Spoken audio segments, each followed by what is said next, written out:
another review.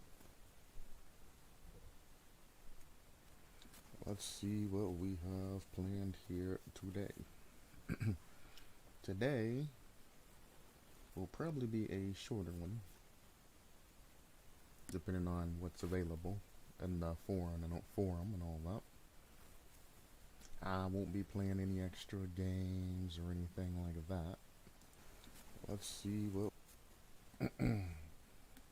I'll do a couple of reviews and then send it. From non-stop talking these last days, my voice is starting to degrade. So, try to take it a little easy. And by take it a little easy, I'm probably going to still end up being like 4 hours non-stop talking. But, let's do this. Let's see. I still need to go back down and do the Kirk Ideas update. Let's start off with a possible banger. Okay, thanks for starting me down there. Laws of the Underworld, chapter idea.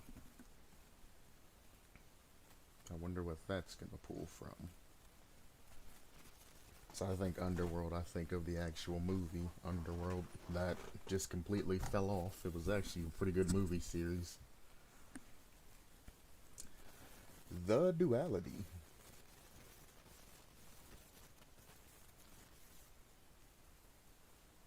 See, power is Virgo binding.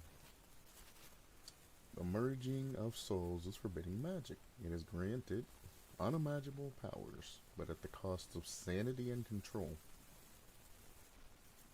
Sanity. The two souls fighting for one body tear in different directions and hunger for different forms of violence. One prefers deception, the other desires chaos. When performing lunges, swipes, both souls, necro and bomb attack.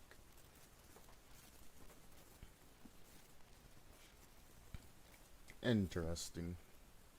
So like a literal like yin yang style of setup, but the killers separate from each other and both move.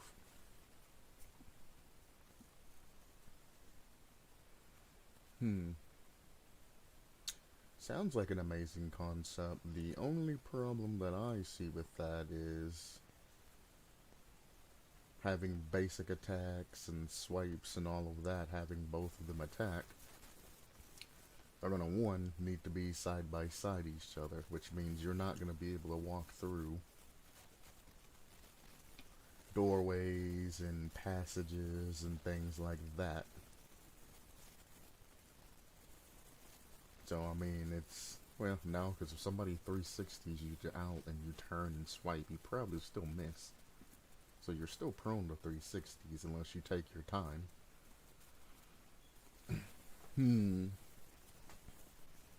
It's gonna be very hard to incorporate unless you can switch between the two once they're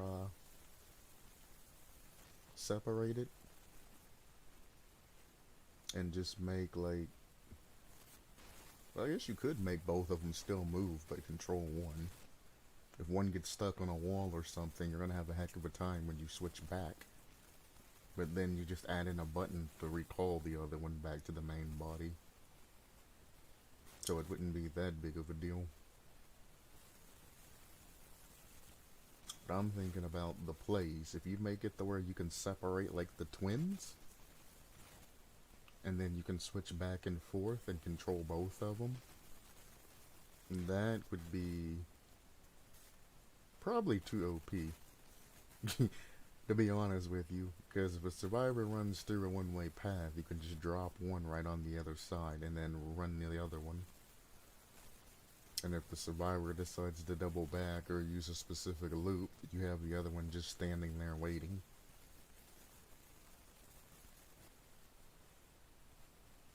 So it's basically like a buffed version of the Hag's teleport ability, but you can only use one additional one, and it blocks people, or it has collision. which in the past, I don't know if it's still now, the Hag's little things actually had a thing to give them collision, and you could use them to body block specific areas and things like that. It's actually pretty funny. Especially when you activated a trap and it forced your camera to look at the trap or the Hag's trap that you activated instead of immediately running away. And if you just held up, it'd turn your camera and you would run into the collision and then get stuck. Then they would teleport in and basically get a free hit on you. It's very funny. I don't know if it's the same now because nobody really ever plays Hag anymore. But those were the good old days.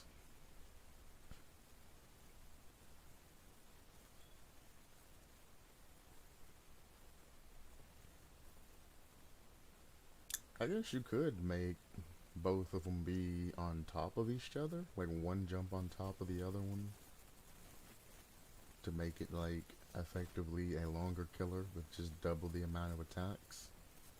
And you can have like one do whatever and then the other one do a different action, but their regular attacks are both the same, they both attack. That'd be interesting, the ability to be able to do some sort of ranged attack and a regular attack simultaneously. Hmm. Just this alone opens to a whole new book of different ideas and things that can run.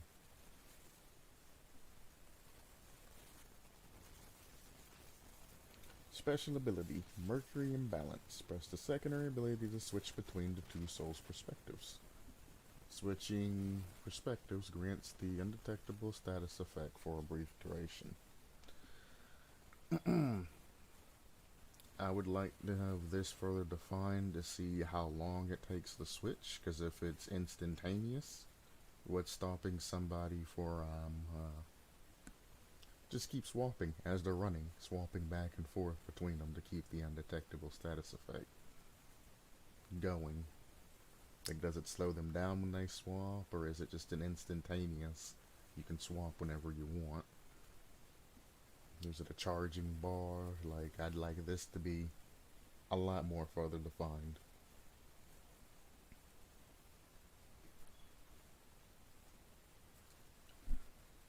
Special ability, Hunger for Chaos. While Thumb is in control of the body, press the power button to attune yourself to chaos for 60 seconds.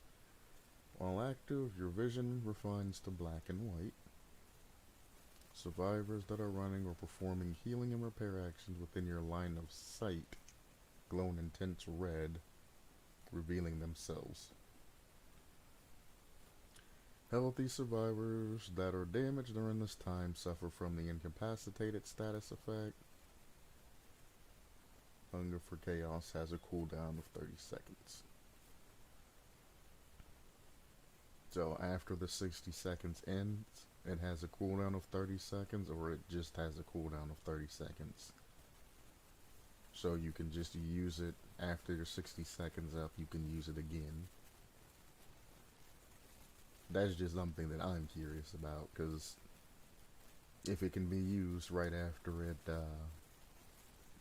if the power charges up while it's in use, then the cooldown is not really necessary. But if there's a 30-second cooldown after the 60 seconds of use, then there you go.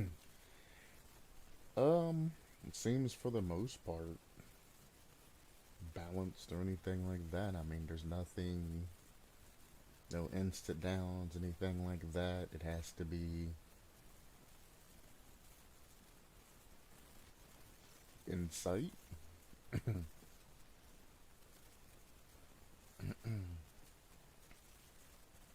The only thing that I would do beyond doing this is make it like a stalking effect, where while it's activated you have to hold the power button again to actually tune into survivors and fill up a meter or something like that, which, I mean, it can be a quick meter. But the way it's set up now, it's like a passive. You go into this chaos mode and then you can just run around randomly, and any survivors that run out in front of you are just immediately, bam, have something done to them. Or if you're in chase, any survivor that's immediately injured is going to get the incapacitated status effect, or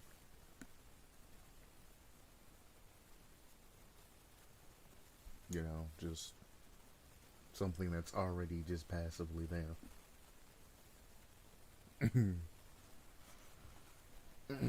If you make it like stalking, this type of idea makes sense, but if not, you could just attune the chaos to his blade and literally just have it to where he hits survivors with this chaos blade that he pulls out or adds an effect to, does the same effect.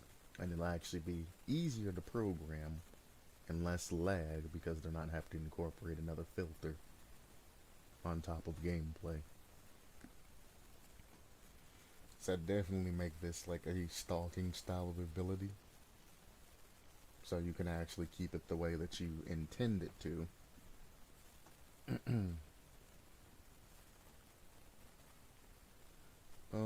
Dead behind the eyes. While Necro is in control, press the power button to reverse the direction of your red stain for 20 seconds. Healthy survivors are damaged. Have their auras revealed to you as long as they remain in your terror radius, and have their aura hidden from their teammates for 30 seconds. Dead behind the eyes has a cooldown of 30 seconds.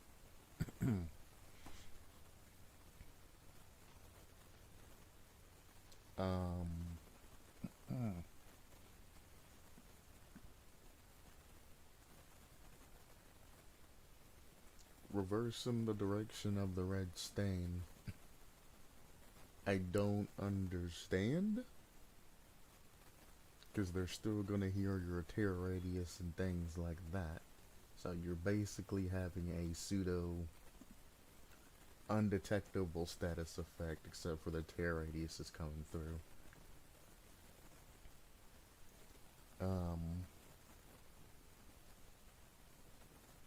Damaging a survivor and having their aura revealed to you as long as they remain in your terror radius is an absolute no-no. That just allows for easy tunneling and no escape. Having their auras hidden from their teammates, I mean, really ain't or isn't that relevant, because once they go down, it's going to completely override that and they're going to be able to see where their teammate went down. Unless you apply the knockout effect or something like that for X amount of seconds after they go down. Which, since by base there's already a perk that does that, and the knockout effect don't last but like, I think it's like 5 seconds or something like that. You would have to balance this to somewhere around that particular perk. Yeah, I don't know about having the, I mean, it's an interesting concept having the stain go backwards, but if I'm going to,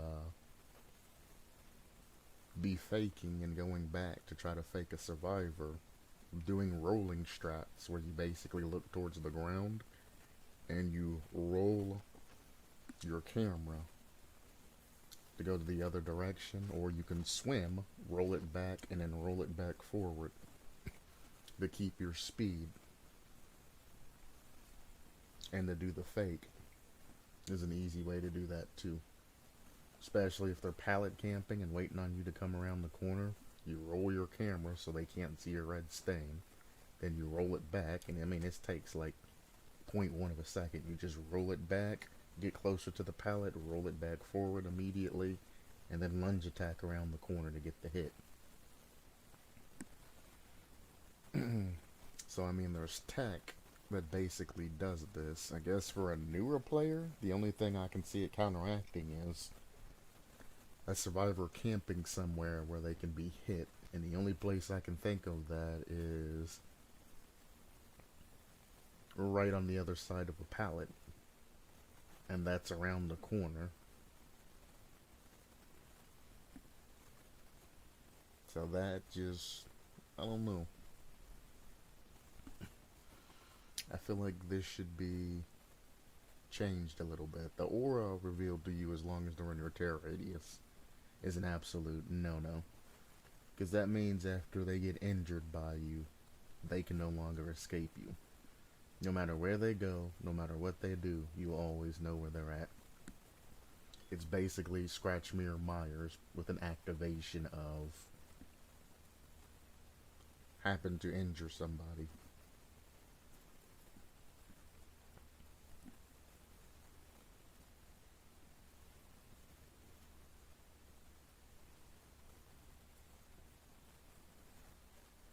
So that's no. Just no. I couldn't even think of a way to justify that being used.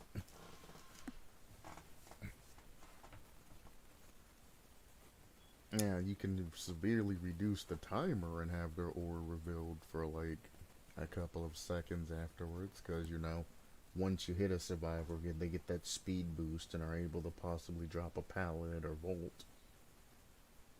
You can have that, proc for an additional couple of seconds to see which way they're going. But I mean, you got to think about things like barbecue and chili, or Ghostface's purse and things like that. That's what they do by base, and you can't impede upon another perk that's already been implemented into the game. But I definitely find another balance. I would just change what this does.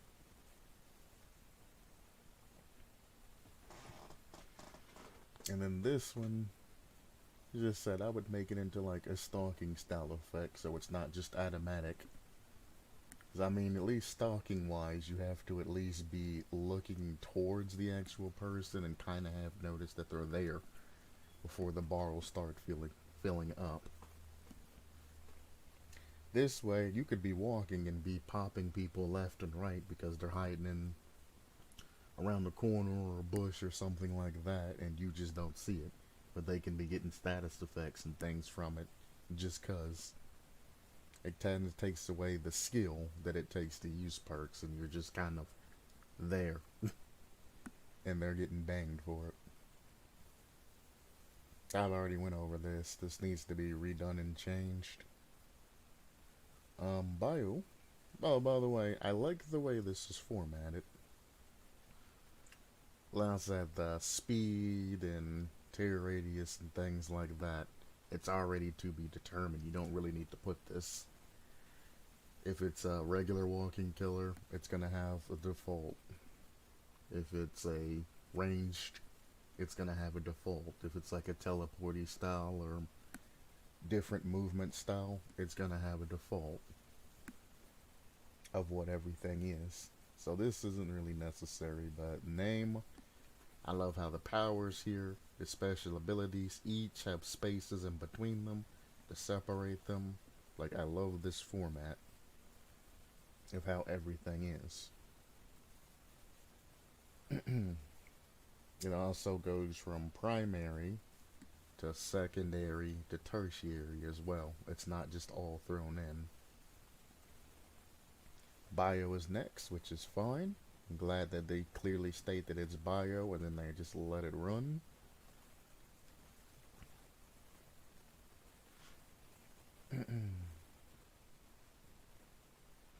Very long bio.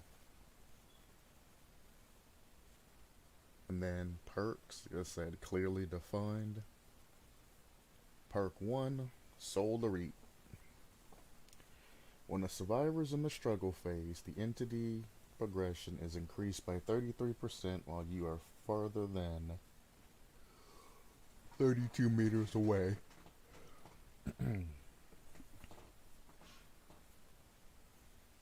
Hmm.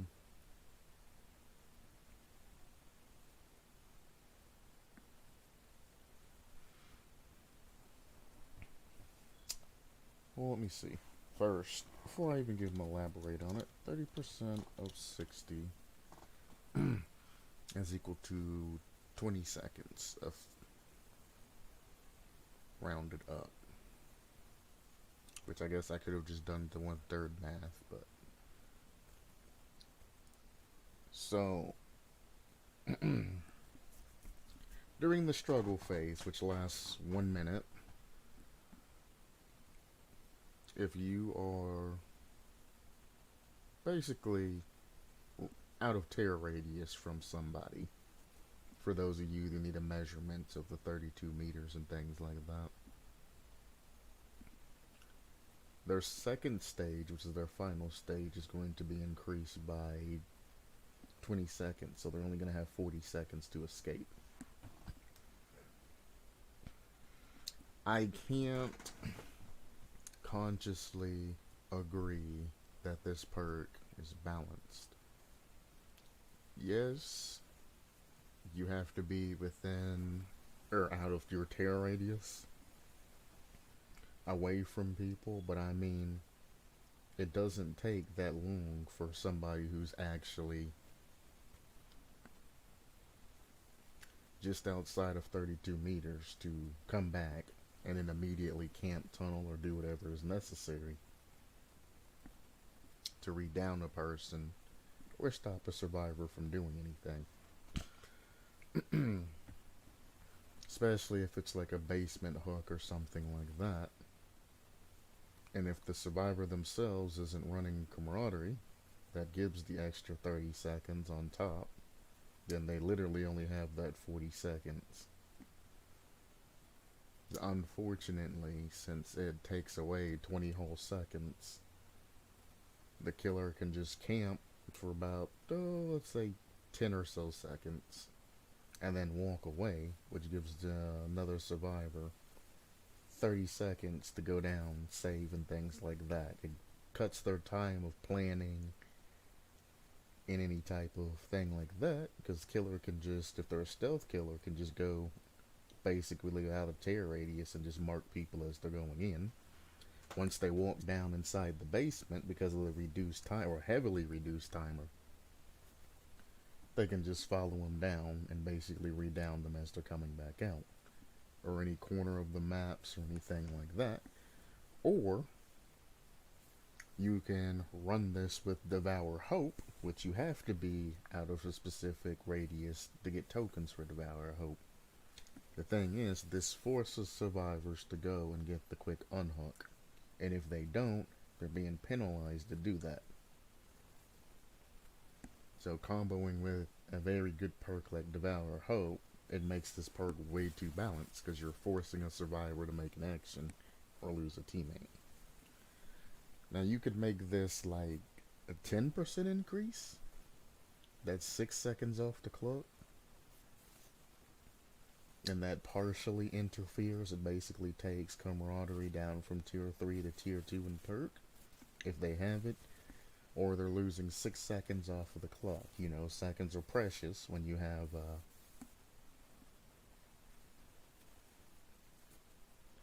seconds are precious when it comes to doing gens and things like that. If it takes 6 seconds off of the clock and you have 4 survivors that can be working on gens during that 6 seconds, that's 24 seconds, or a fourth of a generator, that's just been taken off the clock. If you manage to get all of them to go for the save. If not, even still, that's 6 seconds off of a generator if one person comes and saves you, or saves them. So you're looking anywhere from 6 to 24 seconds of, well, no, it's more than 6, because you have a survivor on the hook and one that has to save them. So you're looking at bare minimum, 12 seconds off the gen, immediately gone, plus running overtime and things like that. So at the bare minimum, that's 12 seconds off a gen, and that's between 2 survivors, so that's still a significant portion of time that it's spent off.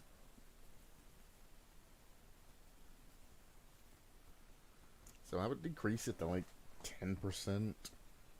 And then if you think it feels too weak at 10%, I would make it do something else. Have an additive to it that'll supplement you being farther away or something like that, or a passive to where it's just not useless most of the trial.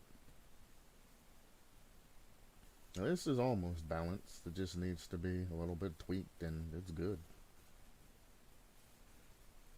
Eternal suffering. Duration of all status effects. I don't know why they said detrimental status effects applied to survivors is increased by 25%. Killer only applies detrimental status effects to survivors. The duration of all beneficial status effects applied to survivors is decreased by 25%. See?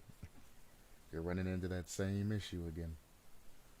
Your numbers are way too big. Those effects include, borrowed time saves, things like that. Sprint burst, all of that. Plus you're extending detrimental status effects like the exhausted status effect. Something like dead hard or something like that, or something that has like a 60-second cooldown. You're extending it by another, 15 seconds? It's like your numbers. When you're including numbers into these perks, you're including something that sounds good and that may be balanced around your particular killer, but not necessarily the entire game, the overall picture. Your numbers that you're throwing in is way too big. Then, on top of that, you triple down with survivors that have a status effect applied to them when you're further than 32 meters away, have their auras revealed for 2, 3, or 4 seconds. This perk only affects status effects applied by add-ons and perks. That's the problem, is the perks part. Circle of Healing. When survivors walk through a boon totem, they get a perk status effect. So anytime you walk into a boon totem, the killer's going to know where you're at. It probably was... You probably didn't think of this in the oversight when you're thinking about it, but that's what the problem's going to come to. If somebody gets Streetwise or any of Dwight's effects or the leadership effects, they're going to get spotted by the killer. If the killer applies any type of effects through any type of things, they're going to be spotted by the killer. And the primary thing is, think about something like, I don't know, the Plague, who can throw up on all of the generators and generally everything that you go from. You're going to have survivors being pinged all over the place as they get sick. Then they're going to get the broken status effect and things like that. Once that prongs, that's a status effect added. So if they're farther away from you or just escaped you and they get broken, boom, you're going to have, survivors lighten up all over the place. Plague is very good at giving status effects. At the nurse, as soon as you spawn in and hit somebody, Thatanophobia procs. That's a status effect given by a perk to everybody. You now know where all 4 survivors are, if they're out of your terror radius, which they probably are. Unless they're all together, then you know where they're at anyway. And you can run just a status effect build that would constantly keep giving status effects. Now, granted, there are some things that you don't have to worry about, like the doctor, for instance. The doctor doesn't get any type of effect from this because it's only effects applied via add-ons and perks. The doctor applies madness, which is unique to his power, so his madness won't do anything for him here, and thus making it completely useless to him. But Plague circumvents this because it's the broken status effect. The broken status effect's universal. The effect isn't part of her power, it's just something that's predefined into the game, which means it will be procced by this, if that makes sense, even though it's a power. So, I mean, some killers it does kind of heavily neutralize. Like Doctor won't be able to use it, but Plague can abuse this. Because it ain't the power that's giving you the status effect, it's the effects of the power. Entity Enforcer. Auras of all totems, chests, and exit gates are revealed to you at all times. See, that's bad. If you've ever used clairvoyance or something like that that exposes a lot of things, it becomes, I don't want to say confusing, but it becomes very annoying having all of these auras popped up on your screen at all times. Especially if you are a person who's played the game for a while and you already know where most of these are. The auras of all totems. The game by base shows you where all the hex totems are. The only thing that auras of totems give you is if they run a boon totem. But the thing is, if they're running a boon totem, it's probably going to deactivate your being able to see all totems once it becomes a boon totem, because it has to be protected by base. So if you notice, or you hear the sound and notice one of the auras of totems, if you can remember all the locations, are gone, then there you go. Or I guess if you're running Noad and you notice totems disappearing, but if you take your time to protect the last totem, then you're losing time and pressure on survivors. So you might as well let it go.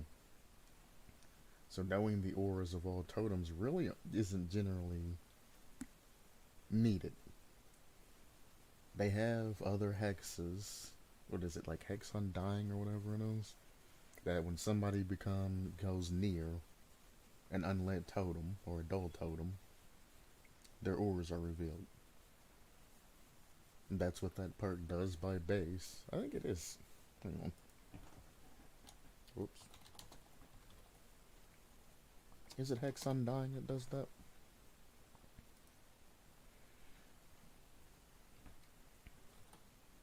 What am I thinking of?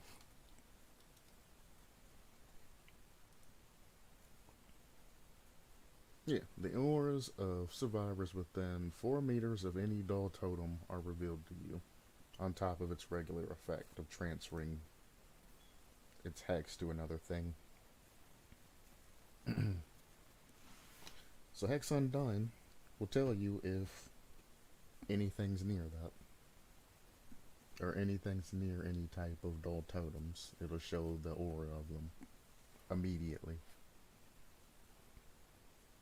Exit gates are revealed to you at all times. You're the killer. You have free reign of the map, and as you're going around, going from gen to gen to gen to gen, you're going to naturally see where the exit gates are.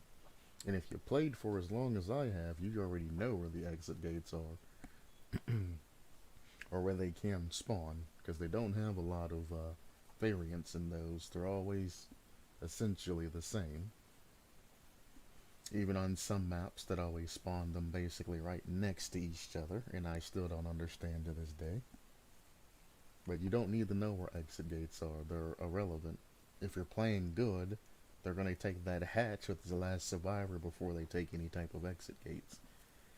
If you're doing poor, then the exit gates aren't something that you're really going to want to pressure that hard, because you have 4 survivors. They're going to escape one way or another. You trying to down one, probably camp them, and hope that you just get the 1 kill and go on to your next game. Chest. Why would you ever want to know where chests are? Unless you're running something that inflicts some sort of status effect to a survivor who opens a chest. You cannot even interact with chests. So exit gates are fairly obvious once you've learned.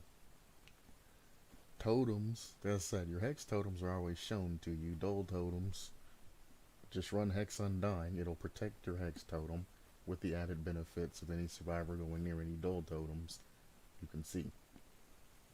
Then chests aren't useful to killer. The only chest that you'd probably want to see at all times is basement chest, and when that aura of it disappears, you can go to immediately the basement and down somebody. But at that time, they have like territorial operative or whatever it's called that dings if you're nearby and somebody goes into the basement. So I mean, then while a survivor is in the dying state, the auras of hooks are revealed to you within the range of 64 meters. Why? Do you understand how many hooks are around you at any given point when you down a survivor? Unless it's in a corner, then you generally only have 2 hooks to choose from, depending on the map, sometimes 3. But what I would recommend is you just using your eyes, learning the maps, using your eyes. If you down somebody and you're in an area that you don't know where the next hook is, but hooks auras are even shown to you while you're picking them up, unless, isn't there a perk or something that prevents the auras being shown or something weird like that? But the auras are shown to you when you pick the hook up. Unless you're looking at the hook, then the aura is not shown. A little trick that I did when I was first starting out and couldn't figure out hook locations is when I picked a survivor up, I would just walk behind the nearest object and then I would just use it as like a looking glass to find the aura of the next hook, and then I would walk to it.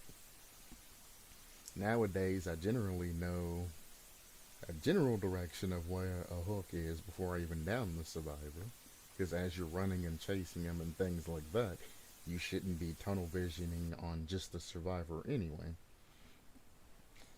You should always bring to mind where the survivor's taking you, what type of pass they're gonna make, how you can cut them off. Nearest hooks, you should see if there's any other survivors there, whether there's a completed or non-completed gen. I mean, there's a lot of things that should be going through your mind as a checklist as you're playing as, a better killer. You shouldn't be thinking of, there's survivor, must down survivor, I'm looking only at survivor, I'm following survivor. Like, no, that's bad play. If they bring you to a loop and you see that there's a pallet still available, then you need to know that, hey, if they jump through the window and they're going to act like they're heading in that direction, you need to cut them off through that pallet so you don't get absolutely bopped. Or you want to cut them off and stand on the other side of the pallet to see if you can get them to drop that pallet from an unfavorable place, especially if they're by a wall. If you drop an outside pallet where the survivor is near the wall, they now have essentially locked themselves into a situation to where they're going to have a hard time to escape without taking damage. Now, if you immediately kick the pallet and lose that pressure and let them go, that's on you. But you should leave that pallet there and pressure them to make a dumb move, where you can do fakes around the corner or do whatever you need to do. Once you corral the survivor into a corner of the map to where they really can't get distance on you, then break the pallet. Then pursue them. But don't immediately break it when they drop it and give them the ability to just reverse run the loop or do something else. Push them into a location where they can't get much distance, if any. Break the pallet, continue the pursuit, continue that pressure. That's where a lot of baby killers make the mistake. It's already hard enough for you to follow them and actually get hits on them, but they're dropping pallets on you, stunning you, and then you're taking the extra time to immediately break that pallet and go after them. By that time, you've just given them like 5 seconds of leeway And they're just gonna go to the next loop and lather, rinse, and repeat and make a mockery of you. Next thing you know, all 5 generators are done, and you've only gotten, if anything, one hit on that particular survivor. And you've lost the game. You also gotta know when you've met your match. If you're in the game and the survivor is doing all of these sweet moves and making you think and frustrating the heck out of you, you gotta learn how to leave that survivor alone and let them do their thing. Go for the other 3. Do not get into this pride contest and say, well, I'm gonna down you by the end of this, bro. Spend 4 generators, 5 generators, finally get the down, and then face camp the guy because that's all you can do to recover. And then sit there with that smile on your face like, I got you, I got you, I got you. Like, no, they are the ones that got you. They managed to get 4 or 5 generators done by the time that you done anything. And the thing is, every time that you've lost him in chase and then regot and regained, you lost points. Anytime you've been tricked or anything like that, you've lost points. You get to the end of the day, the person you face camp's still gonna, at bare minimum, reach their safety pip because they're gonna have one iridescent medal from stunning you and running you, winning chases and getting points like that. They're gonna get either a rank up or have their rank saved.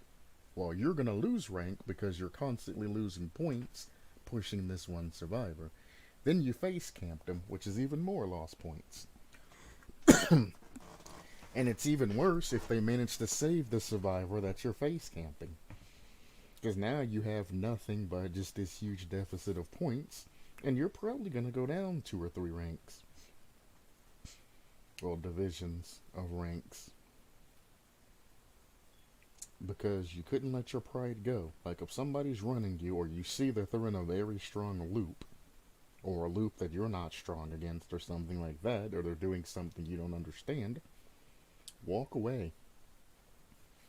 Go for the guy that can't loop. Knock him down.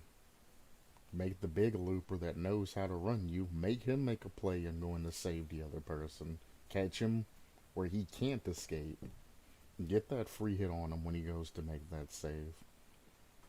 Put pressure back on him in different ways. Be creative.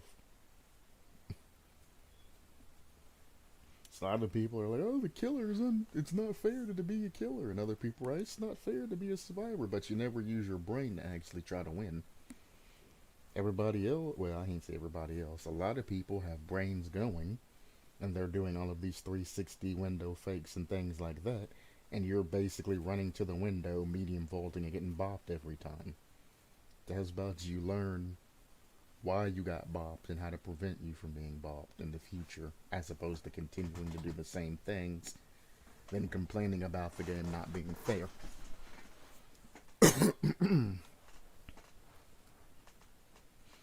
We have a survivor, bio.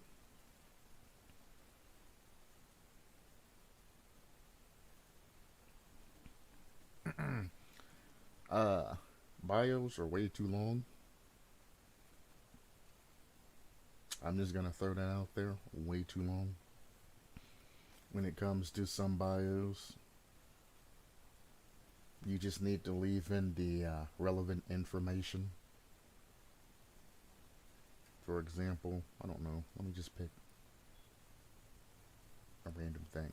Charlie began to think of potential reports of drifters in the area. He began visiting gas stations and diners on the edge of town, questioning the staff if he had seen him.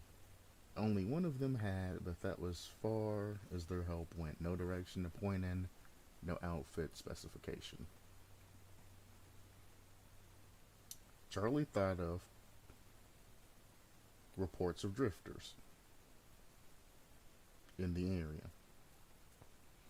If this is relevant, then you can include something like that, but brief. He began visiting gas stations and diners on the edge of town, questioning the staff if they had seen him. Why the specifics here? Does it really matter if it's gas stations or anything like that? You could just say he began questioning people, or he began questioning staff, or if it's a specific thing. Is that I'm not going to read through all of this, but you could literally just say he began questioning people if they had seen him, and then only one person has. Yeah, basically the rest of this. Only one of them has, but they had no direction to point a man or no outfit specification. So, like, instead of having just this long sentence like that, and being specific about he began visiting gas stations and diners on the edge of town, if the edge of town and all of that is significant, then he began questioning people on the edge of town. And then you can cut, all of this extra words out and things like that, like next sentence. But there you go. There's the name right there.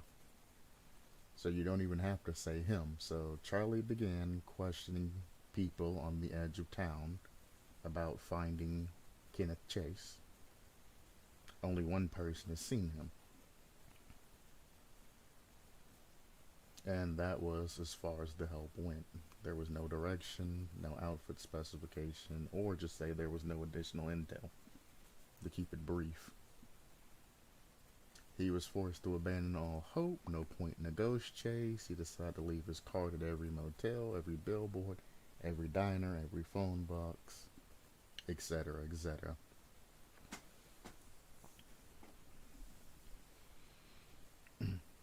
So Charlie abandoned all hope of finding Kenneth. Charlie then left his card all over town and decided to work on more cases. He needed money.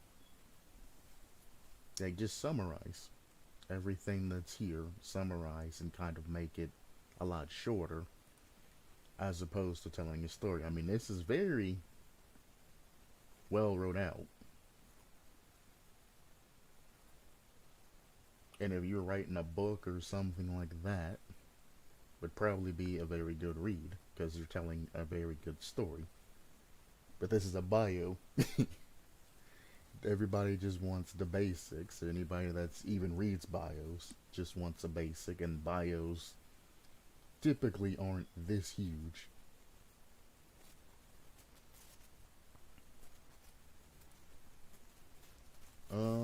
Ears for the ground. After performing a repair action for 100 seconds, whenever the killer tears up bloodlust, the aura of the killer and the survivor being chased are revealed to you for 8 seconds. That is completely useless. That's completely useless for you being on the generator performing actions. It's also 100 seconds, so you're looking at a generator an additional 20 seconds for it to proc. That being the case, you're only going to be able to activate this perk maybe twice a match? Maybe twice a match?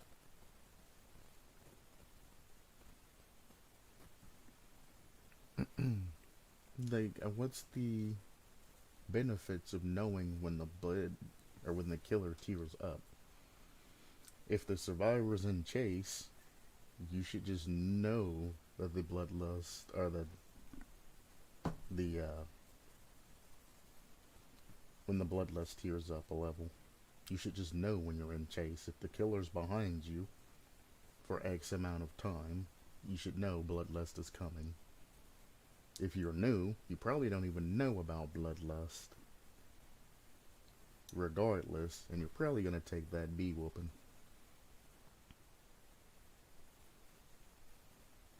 And then the survivor being chased are revealed to you for 4, 6, and 8 seconds. Run empathy. As soon as they get bopped, you'll be able to see where they're at and what they're doing. Empathy is broken. It originally isn't supposed to show the auras of survivors when they were in chase, so you couldn't abuse it and see exactly everything that was happening, but that's something that will probably never be fixed. So run empathy. I wonder if it's still in its actual yeah. Empathy does not reveal the aura of a survivor being carried by the killer. They changed it to carried as opposed to being in chase. In the past, empathy didn't reveal the auras of survivors being chased by the killer. So now they changed it, and I guess they accepted it as it is, and now it's just being carried, which makes sense. So yeah, just run empathy.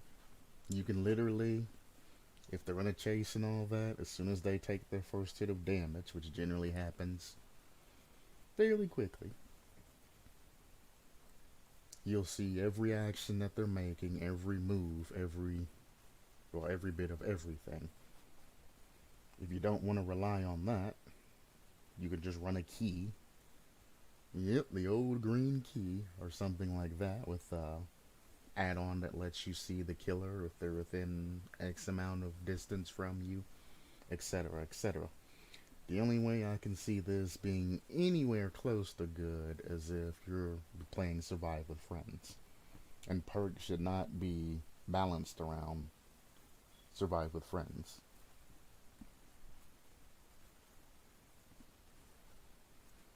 I guess it could have like a tertiary effect if you like doing the borrowed time or saving one of your survivor friends that are just now off of a hook and you're all running for exit gate taking hits for each other. Well, no, because once they take the hit, the bloodlust goes away. But I guess if they really just want that down and they don't want to hit, it'd be time to know that, hey, they just teared up in bloodlust. They're not going to make it, or, okay, everything's fine. But that's stretching and grasping for straws there. This particular perk, at this moment, I don't see any use for it. Why would I want to know when the killer's bloodlust tears up and the survivor is being chased? And why would I want to see their auras for 8 seconds when I can run empathy? And if that survivor takes damage, I can see everything that they're doing.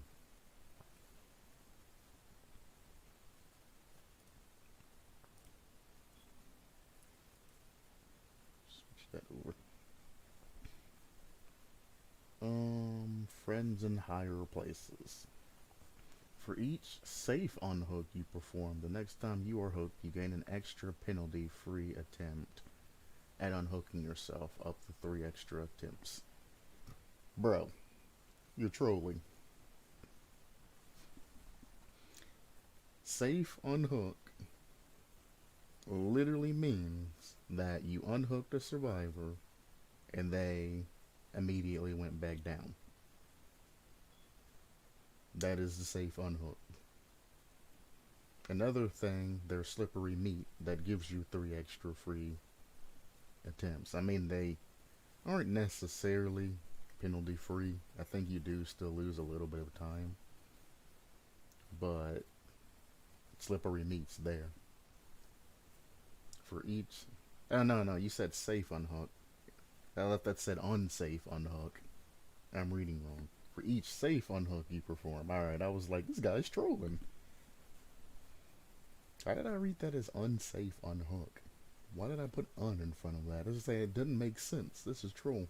Okay, for each safe unhook you perform, the next time you're hooked, you gain an extra penalty-free attempt at unhooking yourself. Okay, makes sense.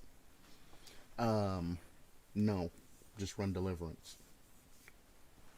Or just run slippery meat. Because the problem you're going to have here is you're going to have to run this perk, and then you're going to have to run slippery meat with this perk to get 6 extra attempts. and hope that the 4% gets you there, even with the 6 extra attempts. You should have a guaranteed unhook from that, or a guaranteed hook escape from that, but it's only a 4%. Well, no, it's like 7% with slippery meat. So you'll have 6 attempts at 7%. But I mean, you could just run Deliverance and get the guaranteed 100%. I mean, Deliverance has its drawback and all of that, but you're getting off the hook for free. For those of you who are wondering, after performing a safe hook rescue on another survivor, Deliverance activates. Your self unhook attempts will succeed 100% of the time, but you remain broken for 60 seconds after unhooking yourself. There's the drawback I was talking about. This perk is the same as Slippery Meat, which I guess I can just...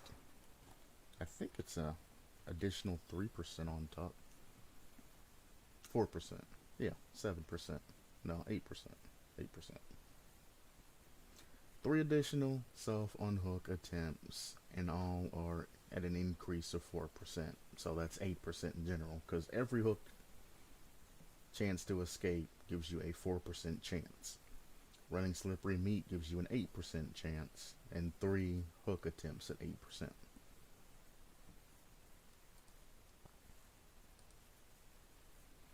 This perk just looks like he doesn't like Slippery Meat and doesn't want to lose any type of progress. But the thing is, you're attempting to unhook yourself from a hook. There should be some sort of drawback. It shouldn't be attempt free. Because if you fail, you are literally trying to pull the hook from through your shoulder or chest or wherever it is, and you are failing, so you are slipping and you are falling back on said hook, which is going to cause more injury and pain and more fear, in this case, for the entity to feed on. So you should take that penalty from trying to escape. So this perk just needs to completely just... Wait, is it this perk?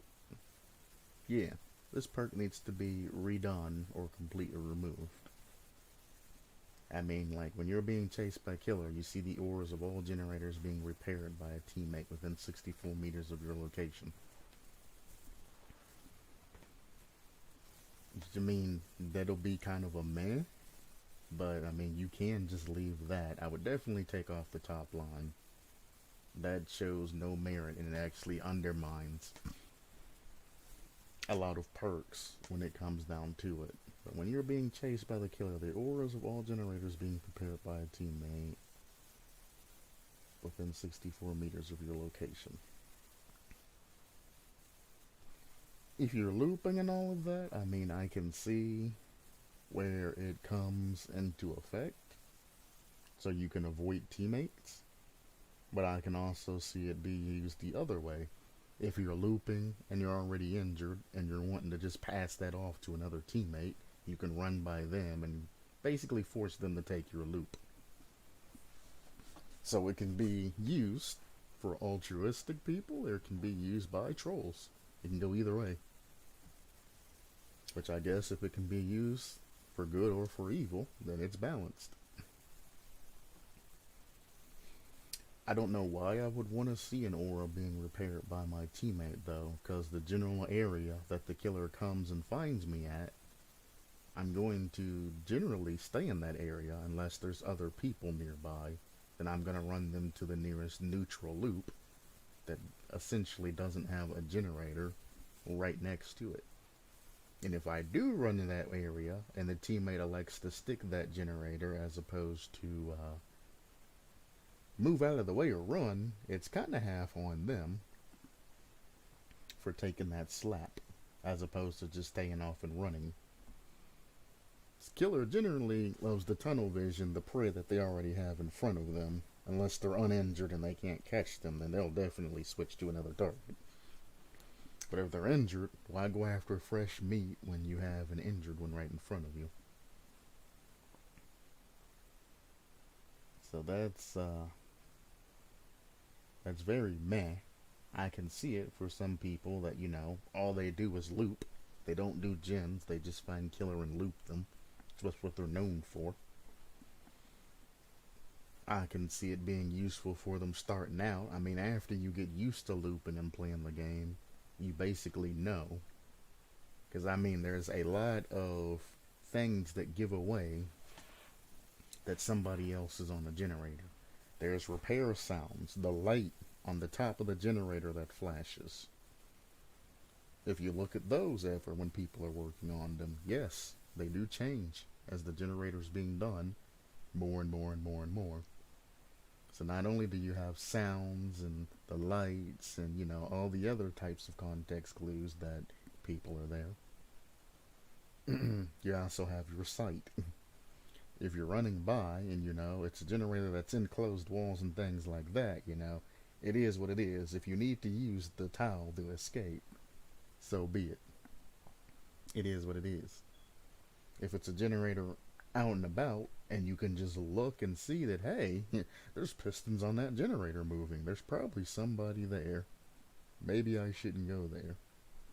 You know?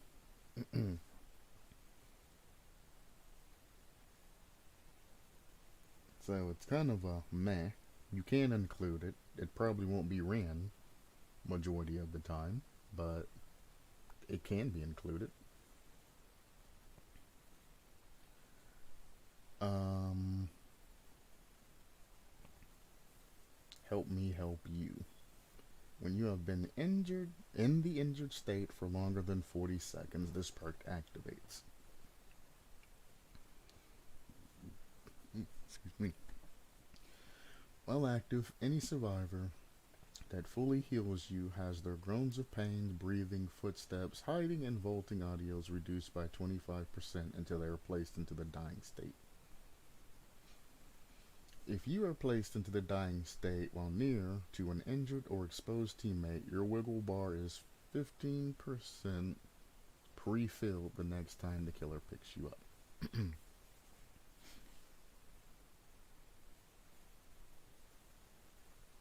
So,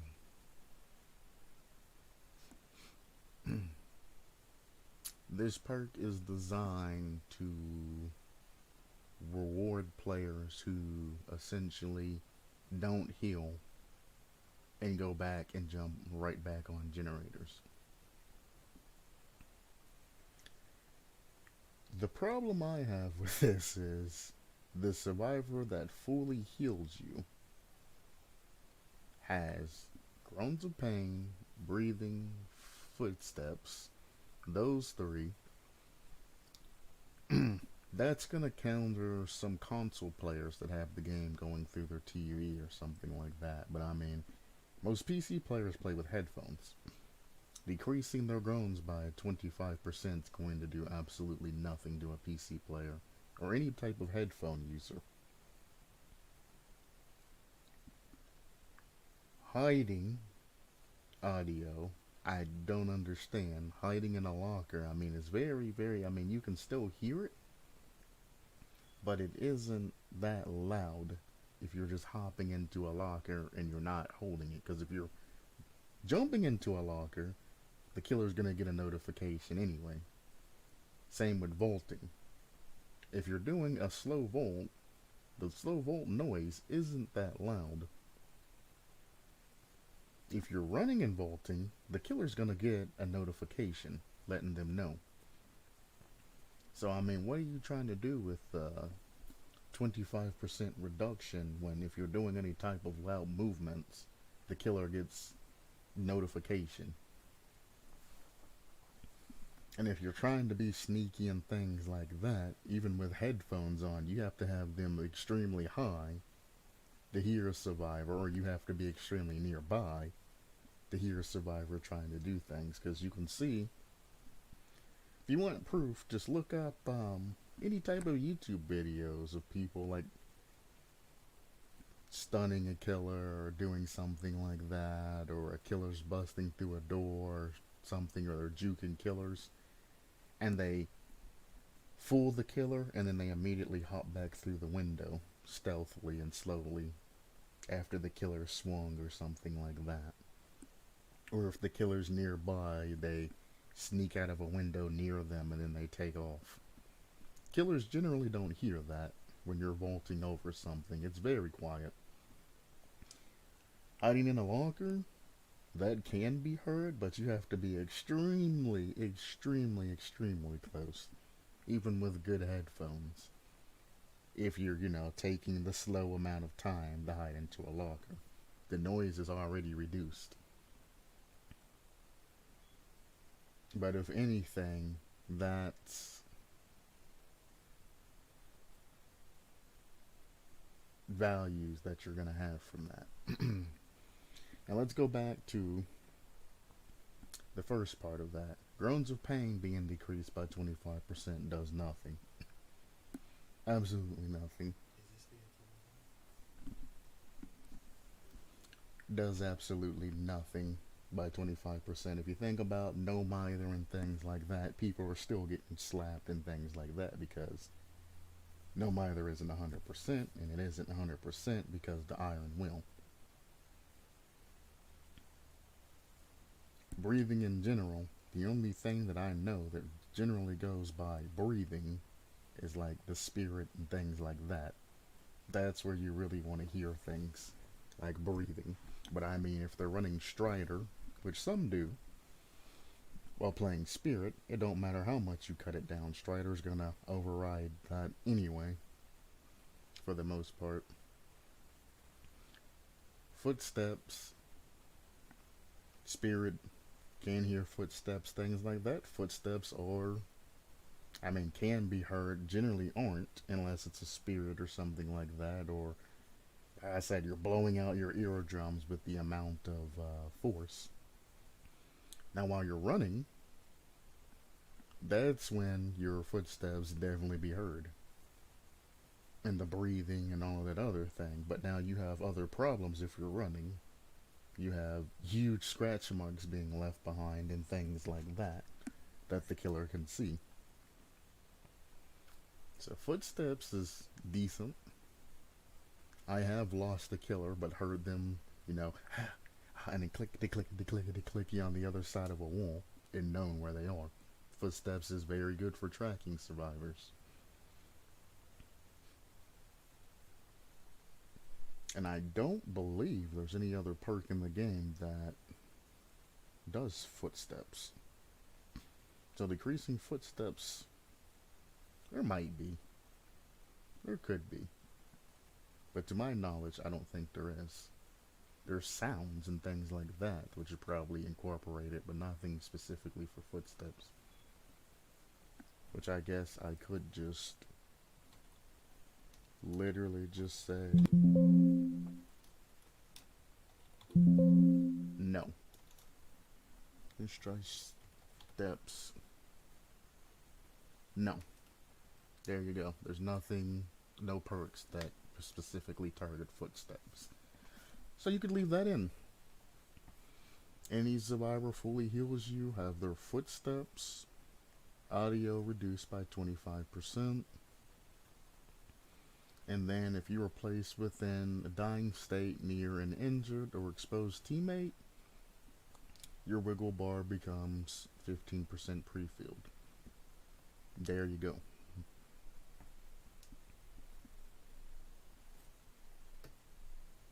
Just as a passive. I'd also... Actually, no. I'm not going to even give my opinion on this particular perk. I'm going to let the community give ideas on this. I'm going to leave this open to the public. Because I had an idea, but it'd be rude for me to say my idea because it would be literally rewriting this person's perk from top to bottom. Instead, I'm going to let the community say what they think about it. Some people might say that it's amazing, even though half of these things really doesn't matter if they're 25% decreased or anything. But we'll see. You'll see. Don't need to know Maury's. Such a cool concept. I do agree that having duality, two controllable characters, is a very good concept. As I've said in previous alternative killers that I've done, having two different characters being able to be controlled, that's something that they've never incorporated into the game until the twins came. And when it comes to the twins, they're not on even ground of killers. One's a regular base killer, and the rest has the ability to grab and basically stop movement. Or slow to stop movement.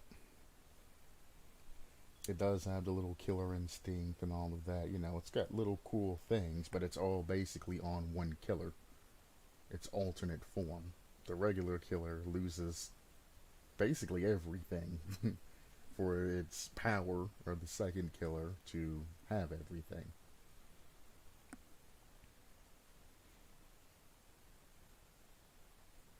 Thank you, I'm glad you enjoyed it. Two perspectives got me interesting, so I have to ask exactly would it look. When you would attack, would you perform a hit at the same time behind you? That would be interesting. Splitting one survivor or one killer in the front and one killer in the back. Is that's how it's set up? That I missed something? The two souls fighting for one body turn in different directions. Oh my god, that guy might actually be a genius. Think about it. You have, instead of having two separate entities that you can switch back and forth between and control, like two people or two different killers running, like the twins. What if it was meant to all both be in the same body? I think I misunderstood.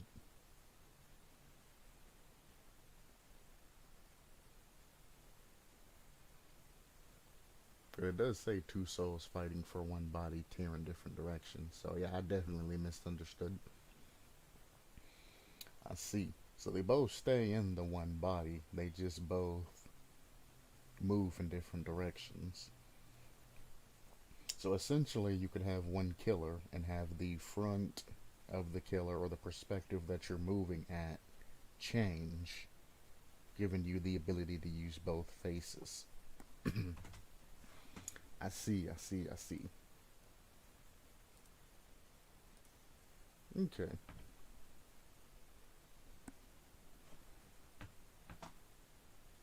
And then using the powers and things like that, you're literally just clicking the button to switch to a perspective, using whatever power that they have, and then turning back around. If that's the case, I would love to see this be like a almost three killers. Why stop at yin and yang? Why not have the ability to have like three or four, like monkey see, or see no evil, hear no evil, say no evil? Have three of them, even four of them, just putting there, and you can just keep swapping perspectives in between them and having different powers do different things. So this can be expanded upon a lot. And there's also two new cool concepts. The original Ops concept of having them both use the same body but split into two beings, or them to just split into two beings all together like the twins, and then have two controllable entities. Interesting.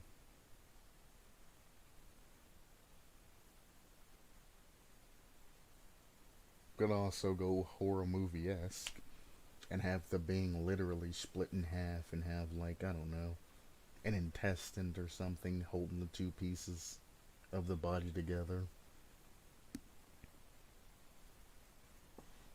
If they ever decide to go into like horror aspect or something like that, it'd take a lot of programming, but you know,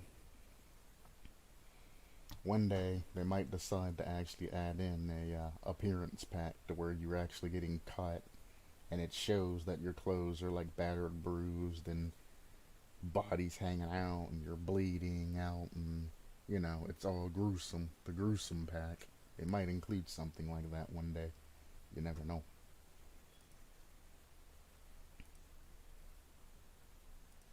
It's been an hour. Well, this is a very good concept, and it opens up to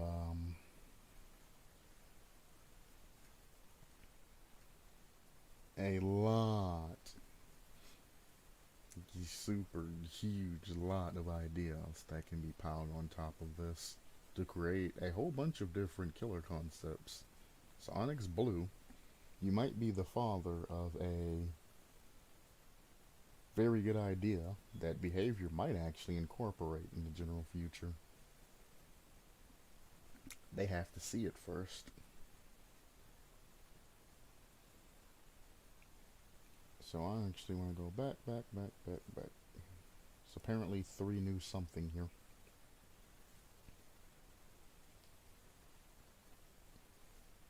Ah, 3 new comments. Gotcha. The survivor perks. Thinking it through. I think the one with the nature cooldown is way too big, and I would decrease it to 60 seconds. I don't think that momentary relief cooldown is necessary. I'll be waiting to listen to your thoughts on stream. I appreciate it. I'll go through and see if anything else was added.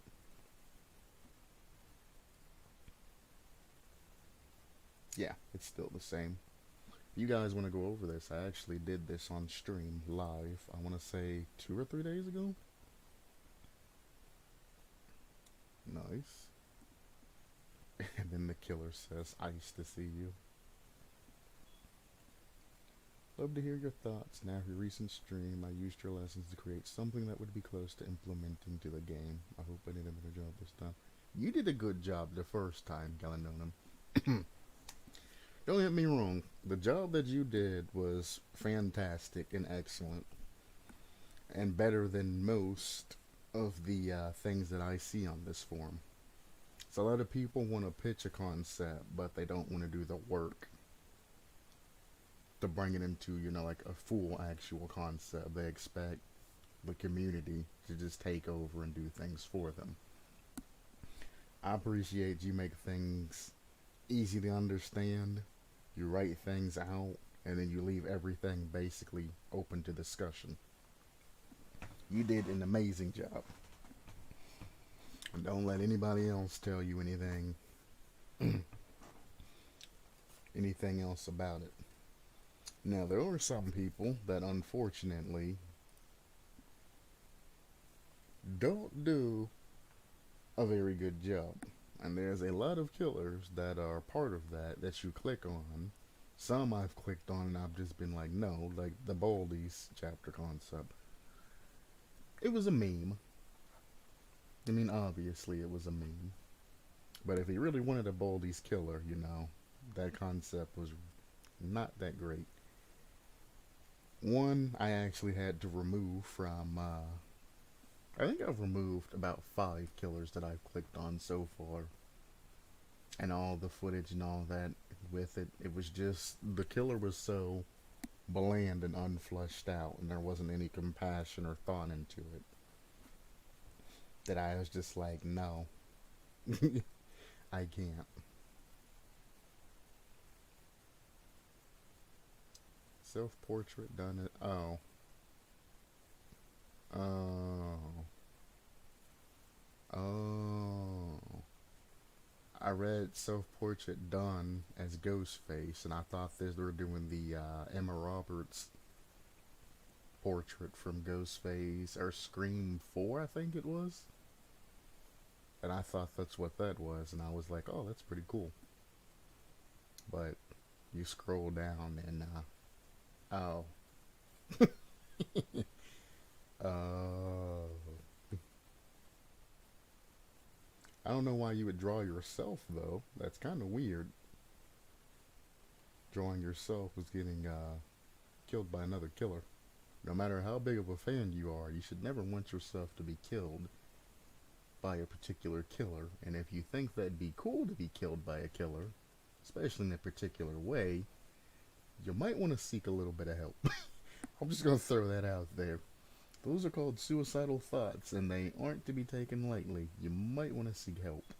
Even if it's kind of a half joking type of thing, the fact that those thoughts are entering in your head should be a trigger to some flag.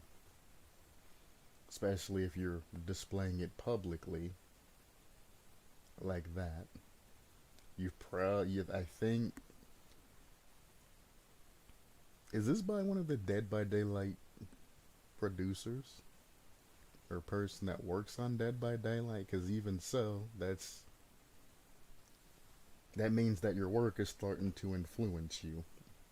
You don't want a fantasy game to influence you to think about you actually dying and things like that.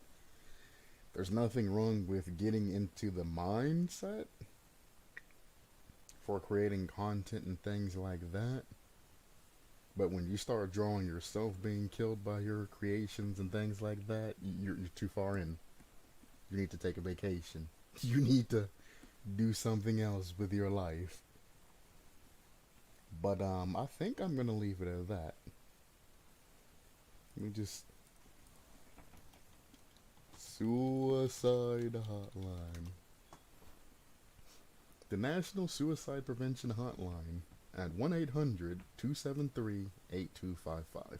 You can also chat them in messages if you're shy about calls and things like that, or you don't have any type of reason to.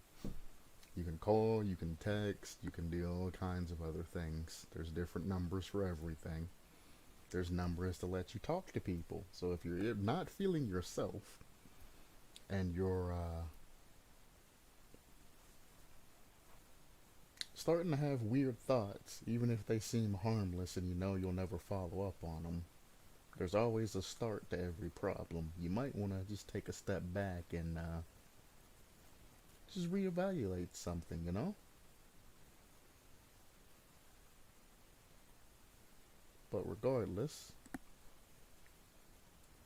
supplement your lifestyle, take care of yourself, stay sensible, stay savvy, stay great. Thanks for coming by the stream. I'll see you later.